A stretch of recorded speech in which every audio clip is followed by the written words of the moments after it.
Hello everybody, I'm Aduro. And yes, I am kind of imitating Markiplier's intro. But isn't it so warm and inviting? At least to those who know him. But moving on. Now before I begin on the most important part of this video, allow me to explain why I'm doing this. I figure it's actually a good idea for a casual Runescape player like myself to do a video like this, because while the lore doesn't have too much importance to me, RuneScape does have a tremendous amount of very rich and beautiful lore. Though it may be a simple game that's very grind-heavy in some areas, lorehounds will attest to this, and they're why I'm making this video. I should also leave the disclaimer in the fact that I am looking up this information as I'm recording this audio. I cannot guarantee my videos will always pertain to what I'm doing, or to what I'm talking about. Often enough, I will just record footage to have something to put the audio over. Though with my present system, I'm using Windows 10's Xbox recording software, and then I record this audio on my main computer. So pardon any mistakes or anything of that nature. I'm still not that good at editing and whatnot, so forgive me if it's bad. I could use some help with this. With that said and done, it's now time to get into gaming lore. I hope to one day have a kind of a graphic for this, but that's irrelevant right now. As I mentioned before, RuneScape, or Gielinor, as the world is known as now, is a has a very rich and vibrant lore. Through the game itself, though the game itself might not always seem to look the best, you can attest to just how amazing the lore and all the stories can get. This includes its own gods. The best part, unlike other MMORPGs, the gods themselves appear throughout the world. Though I wish they did have a static location in the world where you could actively approach them and talk to them, but that's probably for a rune map update or something like that. What really sets aside RuneScape in this area is the fact that the lore is so in depth, and its wiki is far more detailed than most other wikis that I've come across. Yes, even anime wikis sometimes pale in comparison to the RuneScape wiki. Hence why I play it so actively. But still, the first part of RuneScape's lore I wish to discuss is, and now wait for it, the gods, particularly in this case, Saradomin, a god many of us actually knew and supported when the game was still young. Hell, I remember him from back in 2005 when I first started playing. The name is just kind of RuneScape, you know? But back then, we only had statues, altars, the holy book, and the holy symbol, and occasionally the treasure trial armor, which garnered our support. But allow me to add, the holy symbol, though it's kind of underrated now and underwhelming compared to the other necklace items, it still has one of the highest prayer ratings in the game. I believe it's probably second only to the Dragon Rider amulet. Because of that necklace is underappreciated, and the fact that it gives new bonuses. But once again, and also I should add, back then the treasure trial rewards were in the mills. Now they're barely valuable. Not really. But I should add on top of that, the only gods you could actually show support for at the time were Guthix, Zamorak, and Saradomin, because I think they were the only gods we actually knew anything about that actually existed at the time in the lore. But Saradomin is the one I'm talking about. Moving on specifically to his information, many in Gielinor revere Saradomin as the god of all good, and he's also believed to be the most worshipped god in all of Gielinor, in all of the world. He's also known as the god of shining light and the blue giant. We often call him Sara for short. We often call Ziliana Sara for short as well, because, well, he's also very, very frequently associated with light, order, and wisdom in the game. As you know, Intrana has the Law Altar, but once again, that's not really relevant to the general information I'm trying to give to you. He also has various other adjectives and a long-standing history, which includes the founding of the Temple Knights, of which I am sure everyone remembers that quest when it was released. Oh, but I'm not going to go into that once again. That's a story for another time. As I was saying, his history, though, is something left to be told because, well, while he stands for order and wisdom, peace too, he's far from having the most peaceful of histories. Though this information might be a little inaccurate, I expect you to correct it in the comments below. Though I could argue that because of the older artifact he wears, the Crown Archival, it might be causing him to be this way in terms of his personality. His mind gradually being corrupted by said power, as is with many, many powerful items in any form of magic. I also believe that the particular crown is what made him a god, too. Never know. I might be right. Now, the interesting thing in his overall history is likely that he's had the crown for over 10,000 years. And if he used it to find the other elder artifacts, he would reveal its location. Which is also interesting. I don't know whether I'll cover this, though, but I might remake this video, too. His not-so-peaceful and orderly history is actually very interesting in contrast to what we thought of him in 2005. Or so, what I thought of him, at least. His history is filled to the brim with his war on the Naragi, I hope I'm pronouncing that right, which ended up being a direct cause of the world's destruction, as well as it drew Tuska to it, which is what finished everything off. And it was also the cause of, it also, I believe it brought about Guthix's ascension. Sorry,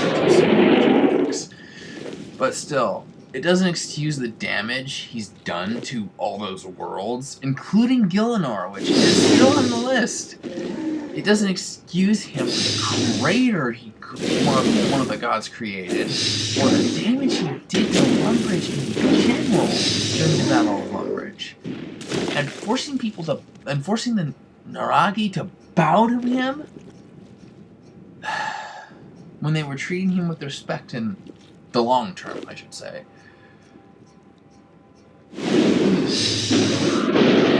That's a bit of a struggle right there.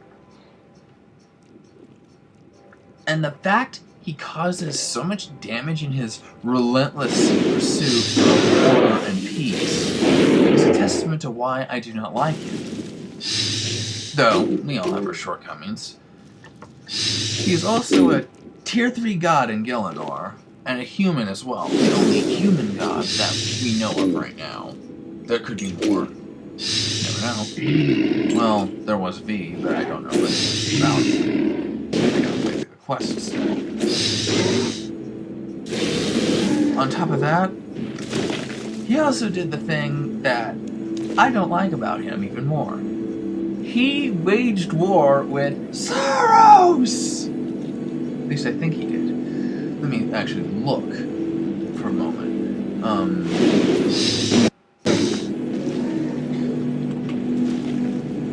He was involved in a war with Saros. That's the exact wording in the wiki. So, why? And now, he and the other gods, well, Zamorak, Armadillo, and Saradomin, are basically all in one gigantic pissing contest with one another in Gielinor over who should rule it, or for whatever reason, though we don't actually see much of it as they're off gallivanting and doing their own things. But I can say that he did something. He was the first god to return to Gielinor after the death of Guthix. I mean, he was right there. He was right there when Guthix died. Well, maybe like 30 seconds after Guthix died. He was right there to answer a few questions for you before he went off Gallivant. At least he had the courtesy to do that.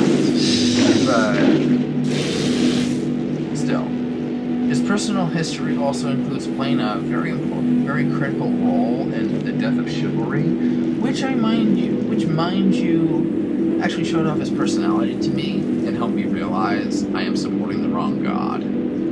But, once again, according to the wiki, he's very quick to anger, and just because people consider him the personification of good, doesn't mean he actually is good, or is a good god. In fact, he probably could be the most corrupt god of all of them, with his own arrogant mission. But that's speculation. I'll save it for a little bit. I believe the first thing I should also mention, though, that I find truly interesting about him, is his appearance. Though he's skin, to some degree, it's interesting. At least you don't have those horrible statues that they used to have back in the day, where that was the only way we could think of it. But now,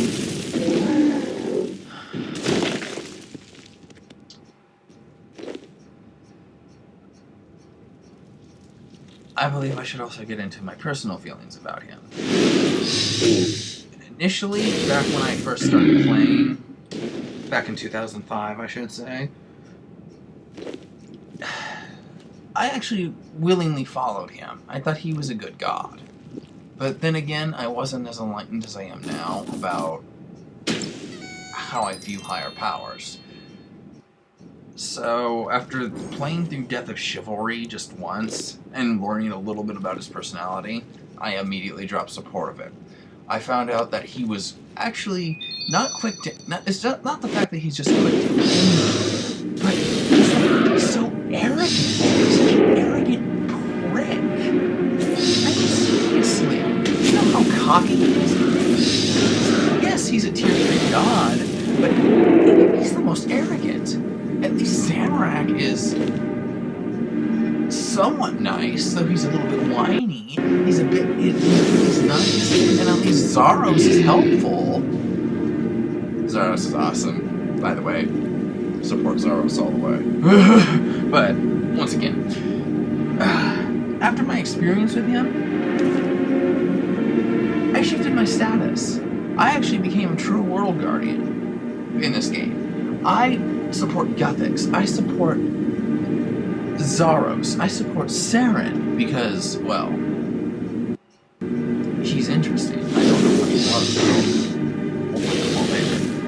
Though I did skip most of the dialogue, which is interesting. Despite the dialogue I skipped, I still hate his guts. I still do not like him anymore. His attitude is what killed him for me. It's actually sad because when my view was destroyed of him, and I immediately shifted my loyalties to Zaros, Saren, and Guthix, though the latter is dead. I still support what Guthix wanted. I believe that Guthix is actually right, and the gods should just quit their pissing contest and focus on what's more important, focus on leading their followers. Which is actually something I should do instead of having a pissing match with Zamorak or Armadillo. But that's all I really feel about him, and most of the other gods too. I honestly don't know what else to say about this, so this is time for me to say goodbye. But before I go, within the light coming on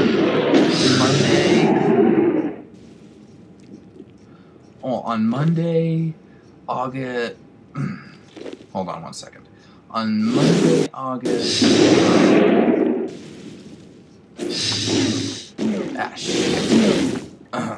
On Monday, August 17th, within the light coming, sometime in the next 2 or 3 updates. Well, we'll find out more about them. We'll find out how Saren views like the other gods. We'll find out everything, probably. This is going to be a huge lore dump in this quest. And I look forward to it, because I also look forward to the Saren spells and prayers. Though, I should add, I believe they need an alchemy spell for all 3, for the other 3 spell books. Unless the Saren spells are going to be added to the ancient spell books. Which wouldn't bother me anymore. Because honestly, I think they belong in the ancient books. But, once again, I'll speculate. I also believe that there are a few unanswered things in this whole debacle, and I know I probably missed a ton of stuff, a ton of information. However, this is all I have right now. I'm not going to do in-depth research or analysis about this, I'm just going to do it casually. And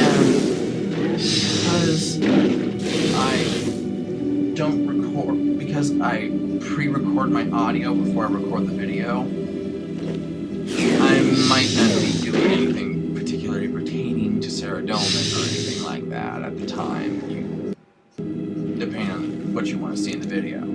I'm actually doing this just to make a news statement. If you want me to also discuss Saren and review the quest in question, please tell me in the comments below.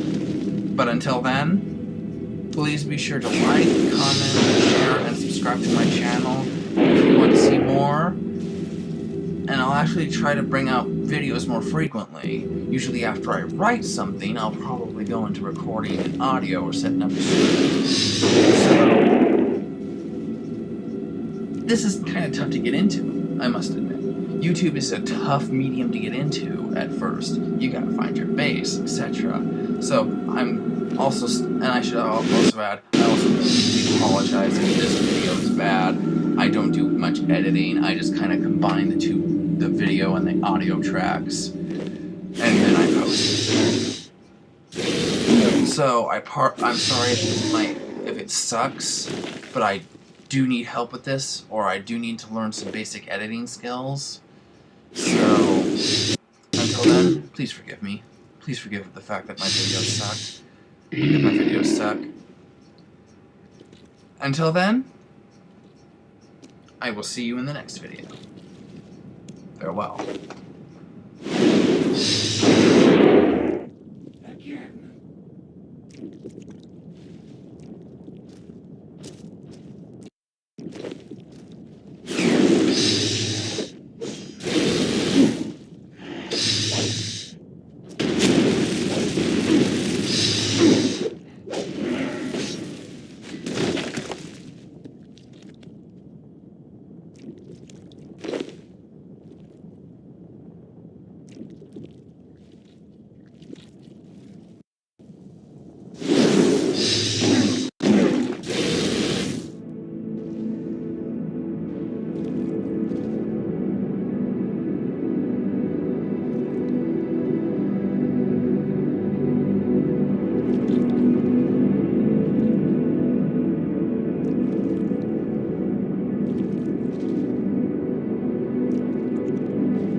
No.